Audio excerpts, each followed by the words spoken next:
அஸ்ஸலாமு அலைக்கும் வரஹ்மத்துல்லாஹி வபரகாத்துஹு. அன்பார்ந்த அல்லாஹ்வின் நல்லடியார்களே, வாழ்ந்து கொண்டிருக்கின்ற இந்த காலத்திலே நற்செயல்களை செய்து அல்லாஹ்வுடைய வார்த்தைக்கு கட்டுப்பட்டு நல்ல ஒரு அடியானாக வாழ்ந்தோம் என்று சொன்னால், இன்னல்லதீன ஆமனு வ அமிலு ஸாலிஹாத்தி லஹும் ஜன்னாத்துன் நஈம், நிச்சயமாக ஈமான் கொண்டு சாலிஹான அமல்களை செய்பவர்களுக்கு பாக்கியமுள்ள சுவனப்பதியில் உண்டு என்று கூறுகின்றான். அப்படி அல்லாமல் தவறுகளை செய்து பாவங்களை சம்பாதித்து விட்டோம் என்று சொன்னால் அல்லாஹ்வுடைய பிடி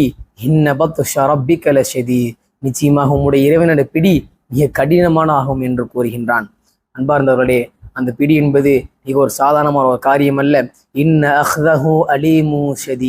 அந்த பிடி என்பது கடினமான சோதனையாக இருக்கும் என்று கூறுகின்றான். அன்பார்ந்தவர்களே, அந்த பிடியிலிருந்து தப்பிக்க வேண்டும். ஒரு அற்பமான ஒரு காலத்திலே வாழாமல் உண்மையான உலகமாக இருக்கின்ற அந்த சொர்க்கத்திற்கு வேண்டி வாழ வேண்டும். அப்படிப்பட்ட பாக்கியத்தை வல்ல ரஹ்மான் எனக்கும் உங்களுக்கும் தந்தருள் புரிவானாக. ஸலாம்.